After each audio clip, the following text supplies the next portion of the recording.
Well, on tonight's episode of The Purple Tie, we talk 9 terrible reasons to start a business, sales gimmicks, a little bit of tech, and freelancers.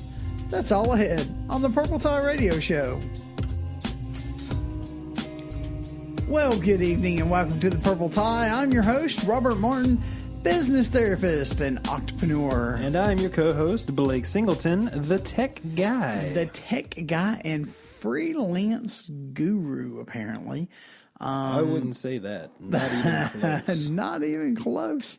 So let's talk first off. Let's talk first off about your birthday. No, see, you got to start off on the wrong foot. Yes. Now, if you're listening to this on the day that it airs originally, that would be May 18th. Right. Mr. Robert Martin, business therapist and entrepreneur. He turns some age tomorrow. None of your business. None of your business. Now, you've already gotten one of your birthday presents early, correct? Yes, I have, and I thoroughly love it. What did you get? I got a Pebble. A Pebble, a regular Pebble? I got a Pebble Steel. All and right. I'm really digging it. You are? What have you done with it so far? I love it a lot. I know you installed some fitness apps. And I did. I installed a couple of fitness apps. I installed this app that reminds me every so often to drink water. And if the challenge is to drink a gallon of water a day. That seems like a lot of water. It's a lot of water a day. That seems like a lot of trips to the bathroom. I've got manly bladder. But that's one of the apps that I installed. One of the other apps that I installed is a weather app that gives me a hour by hour forecast and a daily forecast. I'm sure you've installed stuff like Twitter and Facebook. And I have. I had to stop Twitter and Facebook, though. I got so many notifications. It was crazy. I was like, my wrist, it vibrates every time you get a notification. So it was literally, bzz, bzz, bzz, bzz, and I thought I had a bee on me for the whole long. I just was like, really? So, I installed a couple of different watch faces. The one that I'm using now has the weather and the date, and it's really neat because it uses the GPS of the phone to give me down to the street. That's crazy. That I am on. It's a little nuts. The other feature that it does that I kind of want to disable it, but then I'm thinking, it could save me one day. When it gets out of range of your phone, it vibrates. Like if it loses that Bluetooth connection to your phone, it freaks out. It's like, hey, you left your phone. And I can see it being a great tool, for someone who, has left their phone at a restaurant or in the bathroom or wherever, and they can't find it. Yeah. I wish it had a little alert feature where it would make the phone beep. I'm sure there's an app that'll do it. I'll find it eventually. If you're listening to the show and you know what it is, send me a link. Send me an email. Tell me what app it is. He's always looking for watch faces and new apps to try out. If you have a Pebble app that you love, let me know. Send it to Twitter or Facebook. Yeah, at the Purple Tyco. Be awesome. So 9 terrible reasons. We don't want to use the word horrible. Horrible? I did that right. So 9 terrible reasons to start a business. First one is you're running away from something. So, you hate your job, or you feel like you could do it better than your boss, or and you see entrepreneurship as a way to succeed, and you don't really know what goes into it. You just know that that's a way out of your current situation. Yeah, if you don't have an idea of the business that you want to start, you just want to leave your current job because of whatever reason. It's not a good idea. Yeah, that's such a bad idea. So the second reason is you want to control. You want control of I've seen that so many everything, times. And that's the thing, I used to be, I probably still am. I haven't done it in a long time. I used to be a real bad micromanager. Yeah. I was a horrible micromanager. Yeah, you were. And you know The what? only reason I'm not a micromanager now is because I have no one to micromanage. No, Jessica took over managing the business. And Yes, probably a good thing. it is a good thing because you were, I mean, you were a great boss. Be But nice. Let's It's face my it. birthday. If you're not going to tell us how old you're turning, you don't get to use it against us. So, but let's face it, I'm you're turning 30-something again. That's my story. All right, so let's face it. Whenever you micromanage the business, you were stifling growth Yeah, because I you was. wouldn't let other people make decisions and suggestions and stuff. You know, like and that. I went by the store, a few days ago, and I mean, so much stuff has changed. It's so much more organized, and the ideas that they put in place is just really good. And it's all stuff that they didn't have to run through me. They just made the executive decision of, hey, we're going to do this. Yeah, And it worked out really, really well. It did. It worked out great. The third reason is you want to make millions. Okay, becoming a millionaire is not something that happens overnight, and it's not a quick process. And The quickest way to be destroyed in business is to think that success happens overnight. there's that. And what's the Henry Ford quote that you like so much? If you think business is all about making money, you're wrong. Well, no. Henry Ford said, a business that only makes money is a poor business. That's what it is. That is my Henry Ford quote. Yeah, to I remember you for the day. I remember reading something a little while back that said these people that feel like that hear these quote unquote overnight successes weren't actually overnight successes. You're not going to start a business and somebody dump $1 million in you. Well, I mean, if you look at app developers, I'm sure the app that they developed. Take Flappy Birds. We made fun of Flappy Birds. I don't know, like episode 2 or 3 or something. Yeah, it's been a minute. But I'm sure Flappy Birds was not his first app. Yeah, he probably actually had lots of games before that came out. A long time on that, so it wasn't an overnight success. Number 4, you want to become a media darling. Okay. Yeah. In the article we're reading, it mentions Richard Branson. Okay. Richard Branson is not a media darling because he owns a business. He is crazy. The man has issues. Okay. Oh man, who's the other? There was another one, but I mean, look at Steve Jobs. I mean, he's kind of a media darling, or was. I don't know. I don't want that. See, the one that I think of right now is Elon Musk, because he's real big right now because Tesla's releasing all of these new things, the new batteries for your house, and he wants to do the whole monorail thing across the world or whatever it is. Yeah. But his ideas are so out there. That's why people flock to him. Yeah. It's not because he owns a business. Number 5. You want to spend more time with your family. Oh gosh, do I even need to touch on that? Yeah, touch on it just a tad. Okay, so I'm going to give you a close personal story. Once Fave Geek became a success, I sat on my butt for a year, and I played with my RC cars, large. Professional grade, is there a professional grade RC car? Well, there's a professional amateur. Pro level RC. Pro-Am cars. It's not like the Nintendo Pro-Am game, if you remember that. Actually, it's exactly like that because they were doing the radio controlled cars. Shut up. It's not. I don't like you. So I sat on my butt for a year. And I was like, hey, I'll start the Purple Tie. It'll be a cute little company. We'll do some business counseling, and it's different than business therapy or bit different than business consulting because it's more counseling and therapy. And I was like, it'll be so good. And you didn't 60 think- hours a week later. Yeah, but you didn't think it was going to be that much. You were I like, was like, I'll throw work it a out couple there. hours and I'll a work week. a couple hours.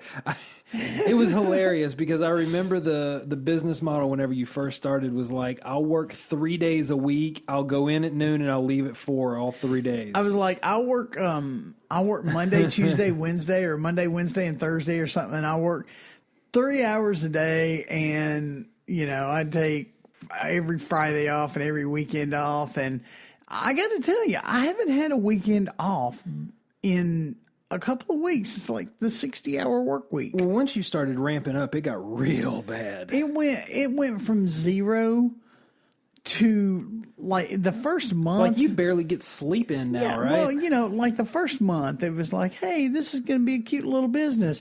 Happened, and then I was like, oh God, what do I do? So, but it's been a lot. I won't lie. It's been good, but it's been a lot. All right, let's move on to number 6 because we could talk on. Yes, we could talk on that for a while. Yeah, number 6. Your brother wants to go into business with you. No, we've talked about this before. Family makes great family, bad business partners. Yeah, that's all you need to know about that. Yeah. Okay, so number 7. You're passionate, but have no direction. I've had people come to me and go, man, I am on fire. I want to start a business. I'm like, awesome. What do you want to do? I don't know. Exactly. And I go, okay, you're missing a point. You're missing a huge point. Or even worse, they're really, really, really into something right now, and they may just burn out on it. Or there's change. or there's no market for it. I remember a while back we did one of our many, many failed entrepreneurships was making candles and soap and body lotion and stuff. But we had a real passion for it at the time. Who thought that was a good idea? I'll tell you what I had a real passion for. And one, everyone refused to let me turn it into money. 2, there's no money to be made in it. But I was very passionate about RC. No. It wasn't that we wouldn't let you turn it into a money maker. It's you wanted to open a hobby shop. There is a difference in making money and opening a storefront. Yeah, and I had no one to work it to. So other than me, anyway, bad idea. Yeah, bad idea. Don't open a business unless you know what you're doing. Number 8, assuming you can get a loan. How many people that want to start a business know what their credit score is? Not many. And the people that think that banks just hand out money because it grows on trees, they keep those trees in a vault and locked up really tight. Yeah. So don't just go into business assuming that you're going to walk into a bank and be like, hey, I get this great business idea. I'm going to sell, widgets on the corner of 4th and Periwinkle, and they just give you money randomly. Don't assume that you can just find money because it's not out there all the time. No. Number 9 and the last one. All you have is a really amazing idea. Oh, this has been me so many times. You are a great idealist. Yeah, I never try to start a business, but I'll have these wonderful ideas. Be like, man, that'd be a great business, wouldn't it? But I have no idea how to get from point A to point B. Yeah, without taking like point D. Yeah, or having to relearn how to walk in the process. I mean, it's bad. So, I guess the next thing, because those were the 9 terrible reasons to start a small business. You shouldn't do it. Just don't do it. So, the next thing is I have a book, 13 things that mentally strong people do. Don't do. 13 things mentally strong people don't do. They don't do them. That was almost bad because I almost said something bad. This would have not been a PG show at all. Oh my gosh. So 13 things mentally strong people don't do. I think we could probably just run through these. Well, yeah, probably. All right, number 1. What's number 1? Don't waste time feeling sorry for yourself. I will tell you, I have even felt sorry for myself at times. Well, recently. Yeah, but in the last few hours. You've got a really good business mind, though. You're like, okay, so that happened. Let's fix I'm like, it and move on. plan A didn't work, so let's go to plan B, and hopefully it won't fall apart. 2, don't give away your power. It's referring to how you respond to people and taking criticism and evaluating feedback and not personally. Right. I mean, be able to take criticism about your business without taking it about you. Yeah. Mm-hmm. You know, that's the major thing. Number 3, do not shy away from change. And it's funny in the article, there's nothing under that one. Yeah, it's just shy away from change. You just don't. Number 4, don't waste energy on things you can't control. Yeah, quit wishing that circumstances were different and just deal with the circumstances that you have. I mean, change them. Not everyone gets dealt the same hand. Yeah. I will say that. In business, not everyone gets dealt the same hand. 5, don't worry about pleasing everyone. A wise man once told me, you can't make everybody happy all the time. That's a fatherism. Yeah. A dadism. Yeah, that's a dadism. True. My dad used to say that all the time. Yeah, you can't make everyone happy all the time. And he'd always say it in his, 70-year-old raspy cigarette voice. You son, you can't make them all happy all the time. Yeah, it was just, oh man, that turned creepy in a hurry.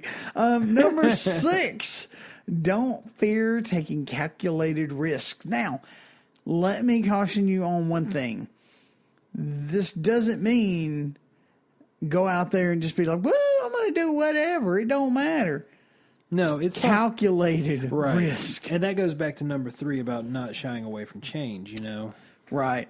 Number 7, and there's also no explanation for this one either. Don't dwell on the past. Well, it's self-explanatory. You made a mistake. Move on. Yeah. You can either lay down and cry, or you can dust yourself off and move on. That's another dadism, by the way. It is. Number 8. Don't make the same mistake over and over. The wise man figures out why he fell off the horse before climbing back on it. So, definition of insanity. Yeah, exactly. Doing the same thing over and over again, expecting different results. Number 9. Number 9. Don't resent other people's success. I was guilty of this in the beginning when I first started my very first company. I had this little computer company that could, and I'd look at the big boys and I'd be like, God, I hate them. I don't know why I hate them, but I know I hate them for some reason. And it's because they were successful. And it's because they were successful, and I didn't see myself as successful when. See, I used to be actually the same way. I was successful. Yeah, I was working for myself. I was paying my bills. I didn't have a whole lot of extra. But see, you didn't know what your definition of success was. I did not. I did not know what my definition of success is. You're using my own words against me. But see, I was the same way. I resented, whenever I first started working with you for Fave Geek, I resented all of the competitors that we had around us. And then I realized that it was... They don't matter. It wasn't resentment, though. It was more like concern that turned into anger because I was worried that they would cut into my business. My Yoda quote that I did. About fear leading to anger and anger leading to suffering. Yep. Okay. And don't work on the dark. Look it up. It's a great Yoda quote. I'm not going to do it again. It's the May the 4th Motivational Monday. Yes. Listen to May the 4th Motivational Monday and you will hear it. It's an awesome quote. Number 10. Number 10. Don't give up after the first failure. Oh, that's another motivational quote. The one you just did. Was it this Monday? Was it Roosevelt? Or is it the one? I don't think it's released yet, and I don't want to give it up because I think it hasn't released yet. But I'll give y'all a sneak peek. It's a quote from Winston Churchill. So if you look up Winston Churchill, you'll figure out real quickly what we're talking about. Yep. And if not, listen to Motivational Monday this Monday morning. It drops at midnight. Yeah. So successful people understand that failure is just a step on the path to success. Absolutely. Well, Thomas Edison said, that the light bulb, he didn't fail 1,000 times making the light bulb. The light bulb was an invention that had 1,000 steps. Yeah. You know, and I'm like, that's a great way to look at that, you know? Love it. So, let's see. Number 11, don't fear alone time. I got to be honest. I crave alone time. I kind of hate alone time. I love alone time. I hate love alone time. I hate alone time. I do my best work while I'm by myself. I honestly do. Because I feel like if there's somebody else in the room with me, I am distracted 100% of the time. I do my best writing. Oh, and no, that's not true, because usually what happens is Monday morning I'll go to the gym, and then I will come back from the gym, sit down in the studio, and just knock out like 4 or 5 motivational Mondays, and back if you to guys, back to back. If you guys have been listening, if you guys have been following his website lately, you'll notice that he's got a new podcast called Unboxing Success. He sits down and he records these things over the course of like an hour. Records like 10 of these things. It's ridiculous. The man's a machine. So, what is that about you not liking alone time? I like alone time. Okay, but Unboxing Success, it releases every single day, and it's where I challenge you to take one step. Well, that's true. I take off Saturday and Sunday, so I'm sorry. It releases Monday through Friday. But I challenge you to take one step towards success and unboxing your success. So number 12, don't feel the world owes you anything. I can't say that I've ever been guilty of this. You know, we we had similar upbringings.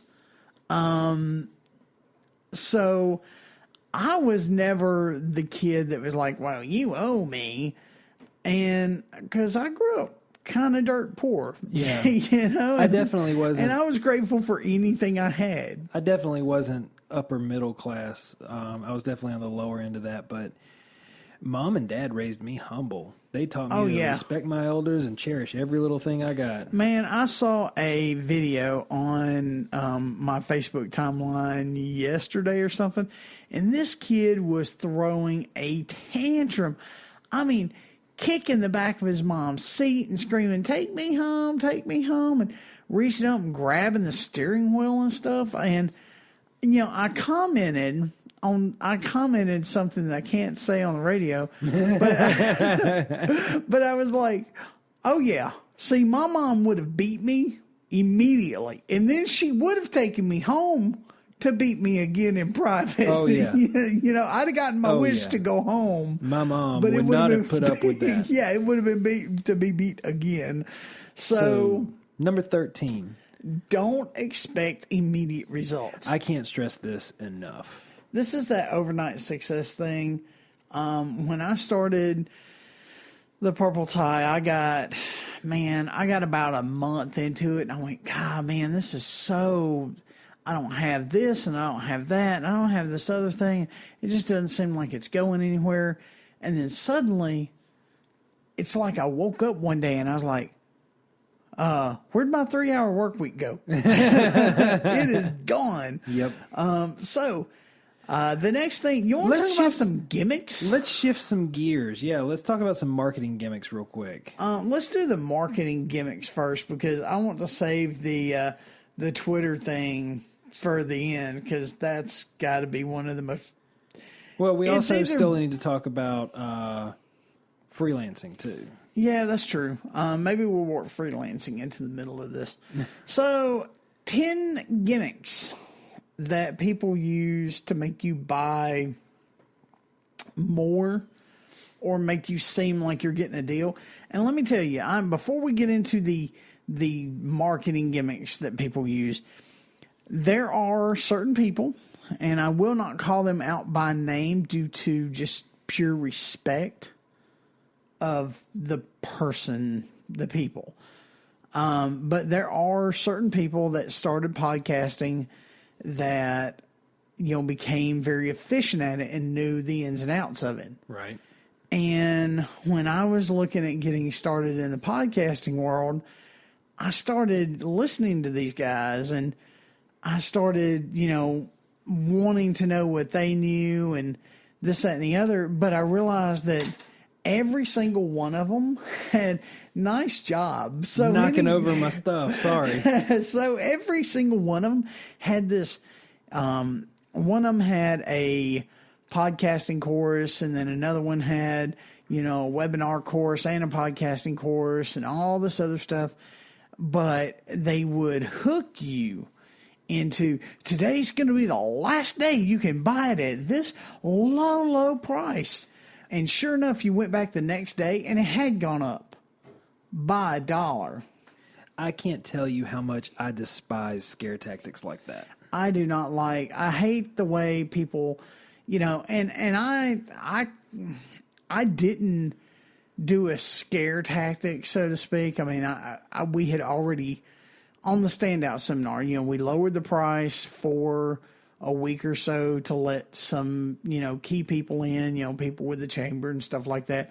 But we made it known in advance that we were going to, move the price back up. And they had a set period of time. It's like a sale. Right. We had a true blue sale. Unlike the gimmicks we're going to talk about, we had a true blue sale. All right. So let's get into these 10 marketing gimmicks then. So advertising everyday prices. I'll tell you who does this that gets me every time. I don't think Walmart lists their everyday low prices. No, I get that. But what they're talking about is they list the sale price next to the quote everyday price. Yeah. So Amazon does this big time. And I'll tell you, you can buy stuff at Amazon. You can buy all kinds of stuff at Amazon. Everything, basically. Groceries. Yeah, we're not going to get into that right now, but I got problems with that too. No, I'll tell you what I was looking at. They've got a service where they mail you monthly things that you constantly go through, paper towels, toilet paper, things like that. So, right. And I was thinking about joining this mailer function. I don't even remember what it's called. Anyway, I didn't because their toiletries were more expensive, even on sale, than I could get at, big box store, Walmart, Target, any of those guys. But they just made it seem like it was such a deal. Without starting an argument on the air, I've got two. I will fight you about Amazon. Okay. Okay. I was going to call you an Amazon fanboy because I can be an Apple fanboy even though I bought a Pebble. Well, I got a Pebble for my birthday. I will admit I am an Amazon fanboy. I like their streaming service. Blah blah blah. They don't advertise for the show. We're gonna move on. So number 2 is end caps and center displays. If you've ever watched Shark Tank, if you haven't, number 1, shame on you. Number 2, go watch Shark Tank. And if you'll notice, Lori. And every time that they're like... Lori and Barbara are the big two that I've seen. They're like, hey, let's go see where our products are. Yeah. I can tell you where your products are. They're on the end cap. Yeah. Real close to the door. Yeah, they are definitely impulse buys. Oh, yeah. Yeah, they are... But that's how they get you because it's the closest thing to the end of the aisle. And it's more expensive. Here's the thing, though, like sweet treats, salty snacks, stuff like that. That's why they put it up by the cash register. Yeah. Because you're like, ooh... I'm standing here for an extended period of time. I'm on a diet, and I'm doing good, and I'm standing there looking at it, and the Hershey bar is like, pick me up. Yeah. And I'm like, no, you stay in the box. So the next thing is calculating sales percentages off MSRP. No one sells at MSRP, folks. Get real. No one. Okay, if manufacturers suggest a retail price other than Apple products. Well, that's different because they're actually the only people selling it. Well, and they set all of the prices. That's not true. You can buy Apple at Best Buy. It's just the same price as if you bought it. I know. So anyway, MSRP. No one pays MSRP. All right. The example that I would like to. When you go buy a car, you don't buy it at MSRP. No, and if you do, you were suckered. Oh yeah. The one that I think of the most, though, is furniture stores, because most furniture stores don't sell furniture at full price. They already mark it down. Dude, that's some crap. They are always going out of business. They always got to sell, and they always got free financing. No, but here's the thing. Okay, so you get a mattress set or whatever, and you're looking at the price, and they've got it marked down 60% off MSRP.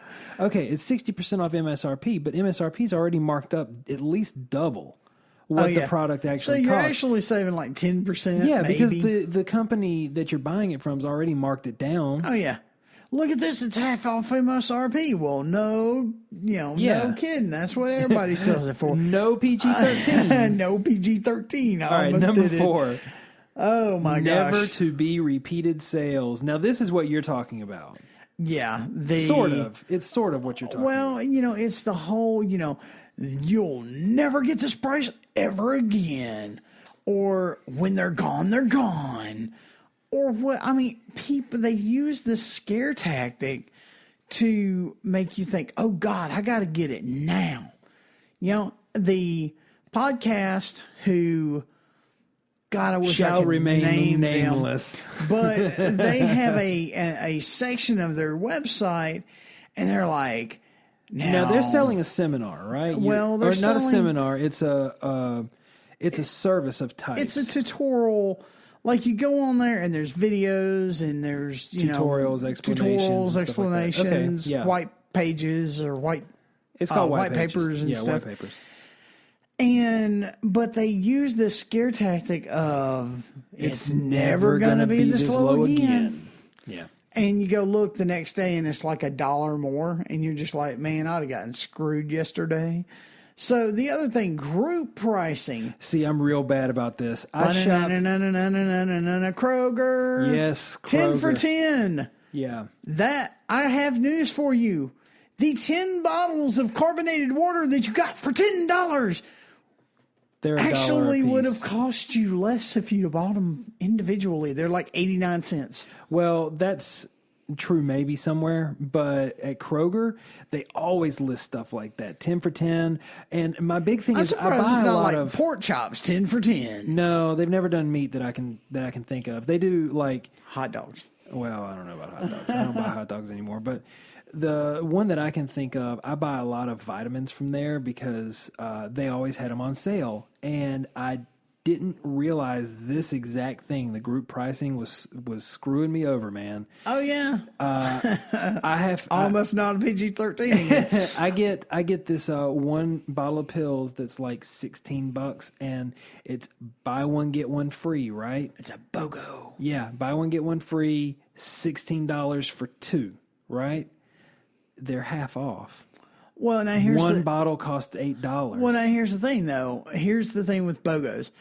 A lot of stores will do the BOGOs to get you to buy more than you would have normally bought. Like okay, Publix. They run BOGO on bacon, right? All the time. Okay, well, 1 pack of bacon is now marked up to 1.5 times of what you normally would have paid for it. So if you normally paid like $3 for this thing of bacon, it's now like $5, and you don't really notice it because it's a BOGO, man. I'm getting a great deal. Yeah. You're still paying for that freebie, or, you're buying one extra. The thing that I remember most is I get the seedless. I'm a little bit of a diva. I did the seedless watermelon bowls from Publix. And they're constantly running these things, buy one, get one free. But the bowls are like $7. Oh, they're not that bad. Oh, man. Well, okay. So anyway, group pricing, it encourages you to buy more than what you're normally going to buy. What I would suggest is always check one individual item before you decide to buy 10 of them. Because it may be that 10 for 10, you can buy one for $1. Instead of one for $1.50 or $2. We just went off on a tangent. I was real mad. Because this is all about marketing gimmicks. Yeah. And we're totally off on bashing people. Let me just warn y'all. We've got the sledgehammer and we're hitting it home. All right, so placing popular items in the back of the store. And No. You missed one. We'll go back to that one. Placing popular items in the back of the store. Walmart does this. Walmart does it with milk, Toilet paper, and eggs, toilet paper, paper towels, milk, eggs. all the necessities. All the stuff that you go to Walmart to buy is on the back aisle. Yeah, you got to walk past all the candy to get there. Hershey's, they're calling my name. So, and even Publix, and this goes into Publix puts all their meat at the back of number the store. 10 number 10 on this list. We'll go ahead and throw that in there. Putting the bakery and flowers up front because they want to be, look at the flowers. Bakery. I know. And then you walk in, you're like, sourdough, fresh sourdough. I got to have it. And that's why they do it, is because they want you to have the smell, right? It is. Makes me smell. hungry, which makes me buy more. It's a proven fact. If you go to the store hungry, you're going to buy more. You're going to buy $500 worth of stuff. I forget who it was, but someone posted to my timeline, one of the people that I work out with was like, hey, made the mistake of going to Publix on an empty stomach. I am now the proud owner of aisle 4. And I'm like, that is so accurate. True. That is so true. So let's jump back to number 6. This is the one we skipped. Adding clutter to make you buy more. Okay, I'm confused. What is clutter? Jumbled with items to track customers. Yeah, so you just totally read that on the air. I did. You mumbled it though. So you know how you walk into Kroger and they've got the baskets of stuff and they're like, "Ooh, look, this is," and stuff is just piled in the basket. Yeah, and Walmart everything does it with in the DVDs. basket is $3. Yeah, Walmart does it with DVDs. And it's just kind of crazy. Or Blu-rays. Is it Blu-rays now? I'm so old. Is it laser discs? No, Is it's it 8-track tapes? cassettes or cartridges. All right, number 8. Making the sales experience hands-on. So what they're talking about is, you're hands-on with it. Like, you got this degree of ownership. The one that comes to mind immediately for me is whenever you test drive a car. Oh, the one for me that comes immediately because I'm a fanboy. Apple, you walk in that store, they'll put anything you want in your hand. It's like, oh, you want a new iMac? They're right over there. Oh, what's that? You want a new iPad? They're right over there. What's that? You want a new 32-inch cinema display with the Thunderbolt connector or the Lightning connector or whatever it is? What's that? You want an Apple Watch? There's a whole display over there. I mean, it's just bad. Last time I went into Apple and they had the Apple Watch that had just come out, there was one guy and he was standing by the display letting people try them on. Oh, man. They were buying them left and right. I mean, $500, $600, $700. I mean, the Pebble. Speaking of the Pebble, it's on sale right now. $169 with a metal band, I think. That's what it was last time I checked. $169. So,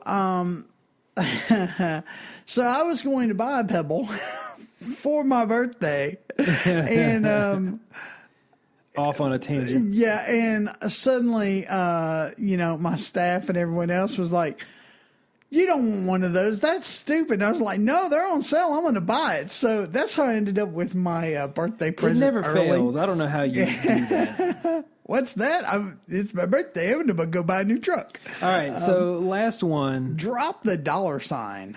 It's amazing. It's amazing how quickly your brain forgets that you're paying money if you just drop the $sign. Okay, that and the whole like $19.99 is less than $20, which I kind of feel people's gotten over that. Well, like most Walmart does a lot now. of research on that, and they changed the last couple of numbers. So now it's not $19.99. Now it's like $19.86 or 1972 or something like that.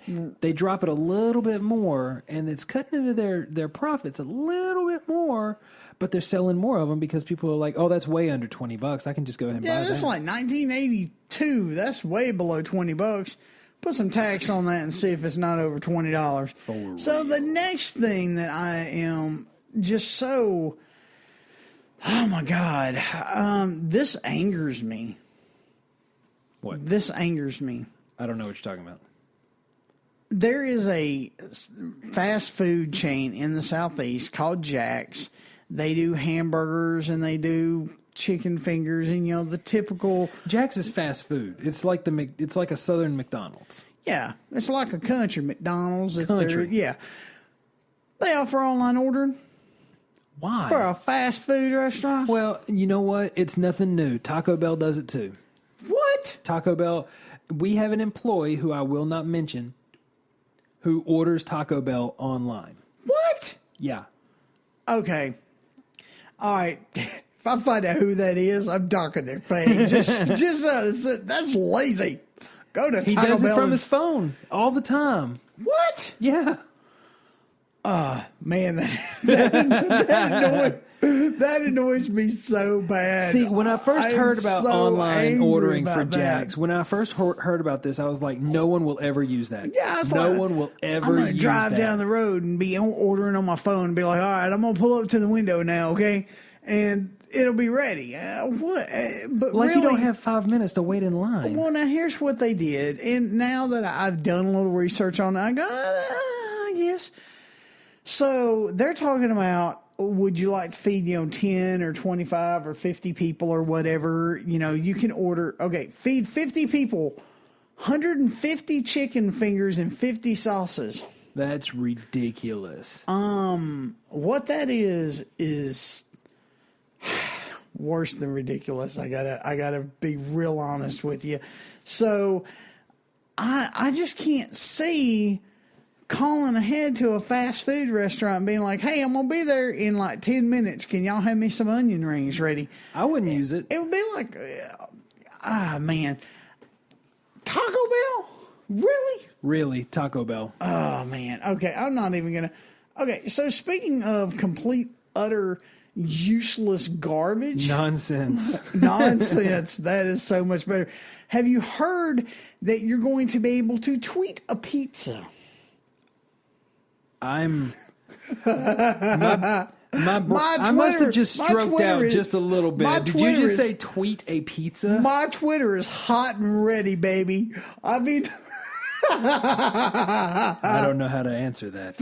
So anyway, you are going to be able to tweet a pizza. You're going to be able to send an emojicon, right? Did I say that right? I think it's just emoji now. Is it an emojicon? People need to quit changing these things. Us older people remember when they were called emoticons and you made them manually on your phone. They're smileys, if y'all don't know what that is. Yeah. So, but who is it? Domino's, okay. You can tweet a pizza emoji. Cutting edge of pizza ordering. Whatever. This is ridiculous is what this is. But no.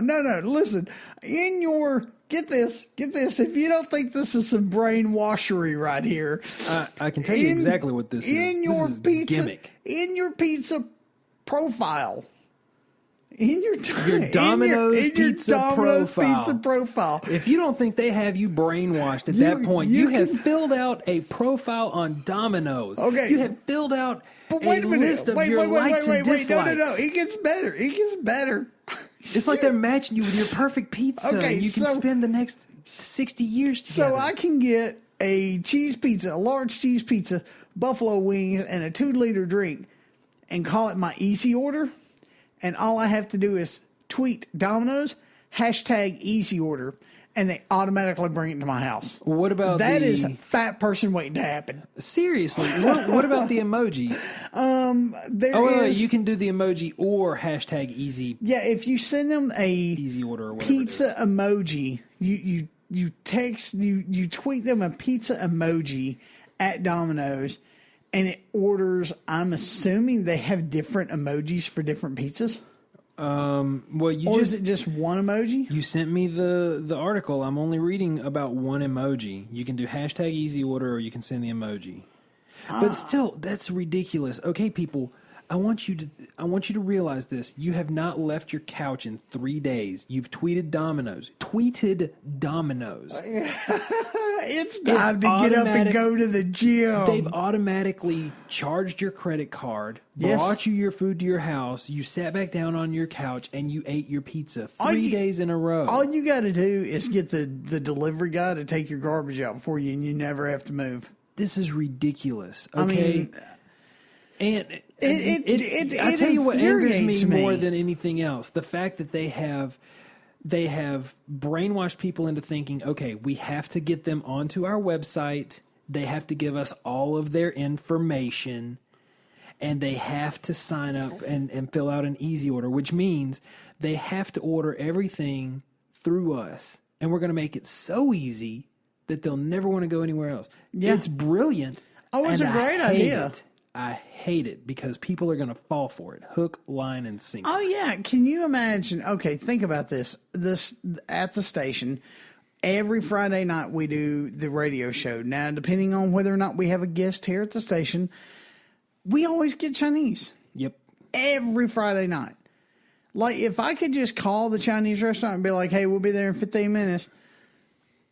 They could screw up your order then, too. They could screw up my order then, too. I have ordered General Tso's beef 3 separate times, and I've gotten orange beef 3 separate times. I hate orange peel. It tastes like foot.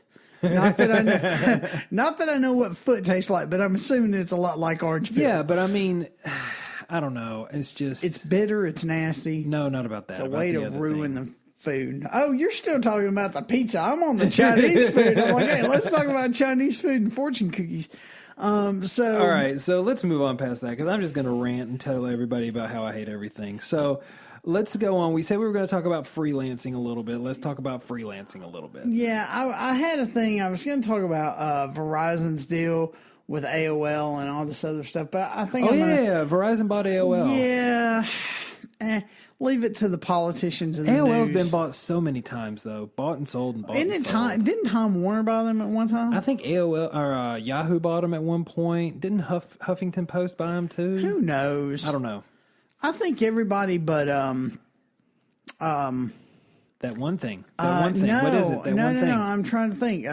Hugh Hefner didn't buy them. I mean, Playboy didn't buy them. Playboy didn't buy them. All right. So anyway, let's talk about freelancing because freelancers. I started. If you don't know, freelancers are just unbranded businesses. That's all they are. Yeah, they're just small business owners. Yeah, and they have very specific skill sets usually. Artists, web programmers. Ooh, my Pebble just vibrated to tell me to drink water. Thanks, Pebble, for interrupting me. Thank you so much. All right, so here's 6 pitfalls of freelancing and how to deal with them because you'll get a lot more than 6, but here are the 6 major ones.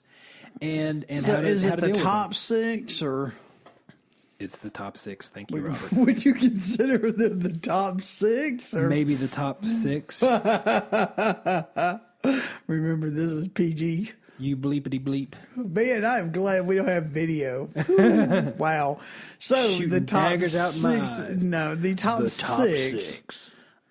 Freelance mistakes. What are they? All right. So number one is lack of job security. That would terrify me. But I don't know why. Like, I'm not guaranteed a job with any of my companies. I mean, they could all fail tomorrow. I'm not guaranteed, I'm not guaranteed to go in to work on Monday and have, a job waiting on me. Yeah. It's just one of those things. You're going to go into business and initially you're not going to have any clients. You'll hope that people will eventually start using you, but it's not guaranteed. Major ways to take care of this would be to offer discounts for your regular work, maybe even come up with some monthly packages that would encourage clients to sign up for a certain amount of work with you per month. But the other thing is, and the one that I would say is more important, is once you get your clients, keep in touch with them. Oh, yeah. You have to stay in touch. Yeah. And that's true in any business. You go to, really just about any business. Starbucks comes to mind with me because, I'm a gold member. Dude, they send me a message at least a couple times a week. Oh, yeah. I get emails from them all the time. It's like, hey, did you know we have a new spinach thing? I noticed she bought that. I noticed she bought that spinach bagel the other day. And I'm like, how do they know I like the spinach thing so much? Yeah, it's because you bought with the gold card. Yeah, and they're tracking it's in your Starbucks online profile. It's on my easy order. Anger. It is anger. But just keep in touch with them. Send them a line. You want to talk about easy email order? them. Speaking of easy order, I drove up to the Starbucks drive-thru the other day, and Olivia was working the drive-thru, and she goes, "Hey, you want your usual?" I said, "Yes, please." And she said, "See you at the window." And I'm thinking, that was the most awkward. That wasn't awkward. That was the easiest thing Here's the I've thing. ever It's seen. not the. I was going to say it's not the most awkward thing that's ever been said at that Starbucks drive-thru. But This is a rated PG show. Yes, you can't it repeat is. any of that. They see you coming though because of where they're positioned. They can see like all 3 roads that are around. yeah, them. they can see you coming up. I've had people say, Why'd why'd you pulled stop? up- Yeah, I've had people say stuff like that. Like I pull up and they'll be like, "All right, pull around." I'm like, "Oh, okay." Yeah, it's bad that we do Starbucks that often. What's the next? Number 2, having to take on lots of other business roles. But this is true for any entrepreneur. You're going to start having to be your accountant. You're going to have to be the chief cook and bottle washer no matter what business you're in. Yeah. For at least a little while. Yeah. If If you start off with employees, I guarantee you you're doing it wrong. Well, see, that's what, I talked to a good friend of mine. You've all heard me mention him before. Clarence, First Impressions Cleaning Service. Give him a little plug. But I called him today and he goes, "Man," I said, "How's it going, Clarence?" He goes, "Phew, man, I am so tired. I can't do it anymore, but I don't have the money to hire somebody." And I was like, "Did you not listen to the last radio show where I answered your question?" He's like, "Yeah, I know. Work until you feel like you can't do it anymore, but I feel like I can't do it anymore, and I don't have money to hire somebody." I was like, "You're on the verge. You're right there. When you get to that point, you can just go ahead and say, I'm on the verge of being able to hire someone." Yeah, he's going to have to choose. Does he take that risk? Does he take that calculated risk like we were talking about earlier and order Jesus. and order a pizza from Order Papa a pizza John's. from Papa John. Does he go ahead and hire that employee Right. and risk not having the money to pay for them or not pay a bill or something like that? Yeah, exactly. But And once he gets them on,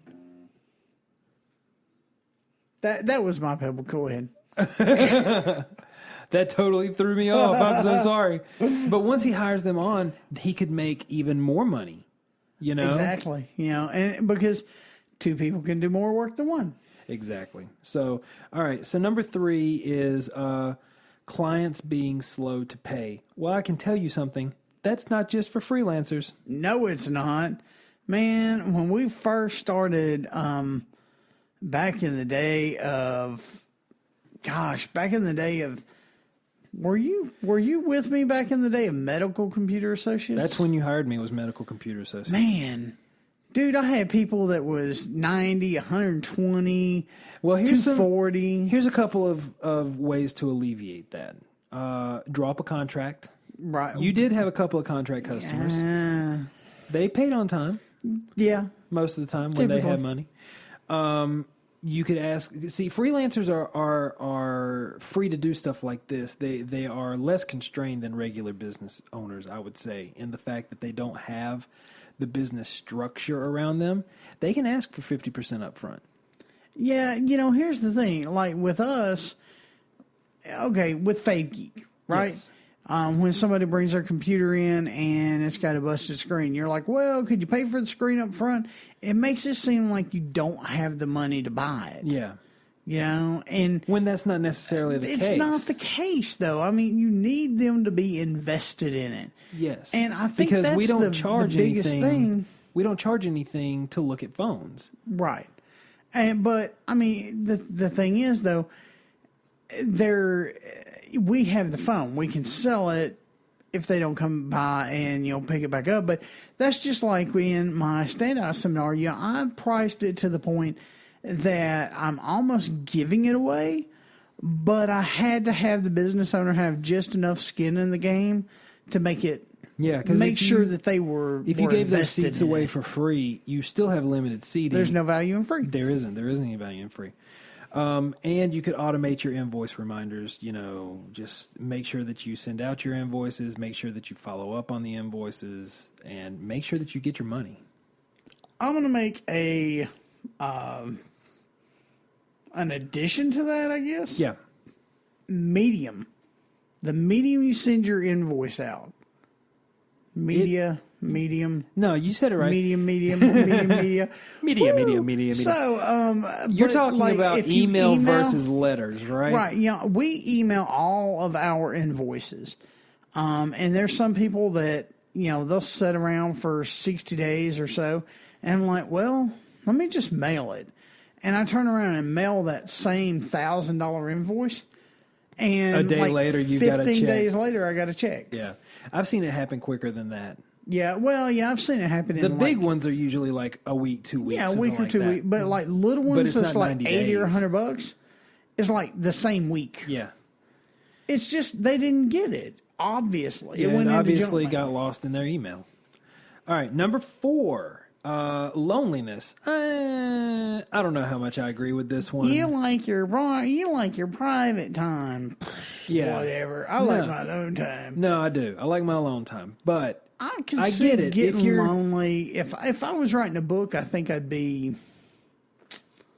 I don't know, maybe a little suicidal. Yeah, well, I mean, at a certain point, it's just like I need human interaction. If I'm writing anything, I'm feeling suicidal. But loneliness is a big thing if you're used to working in a work environment with lots of people, and you start your own business or you're going freelance. You're going to be alone. Dude, there were days when I started my computer company, my very first computer company, I would sit in the office, doing paperwork or whatever till, midnight, 1 o'clock.